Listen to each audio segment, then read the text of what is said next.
Villa dalla Zonca. L'impianto iniziale è quattrocentesco, poi sviluppata nel 1700.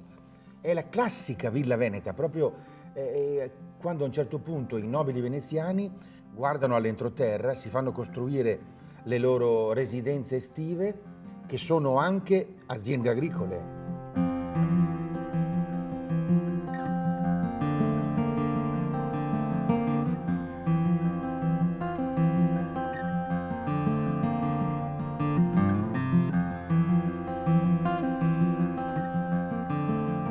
Oppalala, e insieme alle scale c'è anche il padrone di casa. Conte Agostino dalla Zonca, proprietario di questa meraviglia. Sì.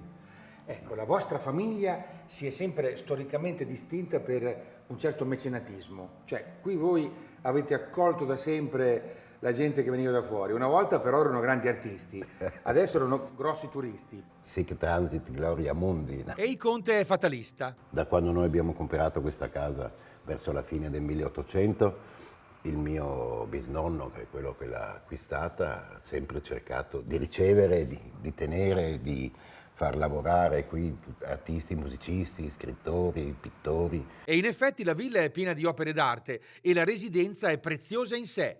Una volta la risorsa economica era la terra. Queste ville hanno sempre rappresentato, diciamo così, il segno dei tempi. Adesso è il turismo. C'è una, come dire, una riconversione anche economica. C'è una riconversione economica. Queste case, che una volta erano solamente il centro di un'azienda agricola, da una conduzione a mezzadria sono diventate a conduzione diretta e molti dei nostri mezzadri si sono riacquistati la terra, giustamente, poi oggi stanno molto meglio, sono tutti quanti benestanti.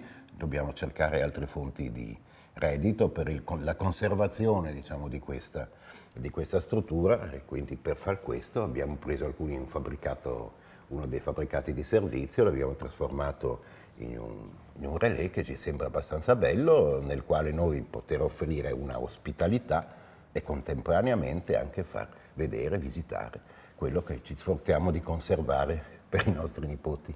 Cioè noi turisti godiamo di queste eccellenze. E il vostro contributo aiuta a mantenere e a conservare questa Ma in questa questo cosa. mondo senza i turisti, come potremmo fare? Guarda, abbiamo acquisito, una volta erano quelli del Grand Tour che arrivavano, no? Erano pochi ma buoni, adesso siamo tanti e meno buoni, però insomma il senso è quello lì. Quando lei legge nelle cronache, quando Byron è arrivato a Venezia, è arrivato con 8 servitori, 3 cani, un pappagallo, persino una scimmia, ha preso in affitto un palazzo. Oggi credo che un turista così non lo trovo, che venga qua con la scimmia e il pappagallo. Poi non so se augurarglielo. E quindi bisogna che oggi si accontenti di gente così. Accontentarsi no, neanche accontentarsi. Ogni cliente che viene qui è solamente il benvenuto. Ogni cliente che viene qui porta il suo contributo al mantenimento della cultura e di quello che è il nostro patrimonio culturale, più grande, più piccolo. Qui è una piccola parte del nostro patrimonio culturale nazionale, no? E questo, scusate, ma è stile, complimenti. Grazie a lei. Grazie.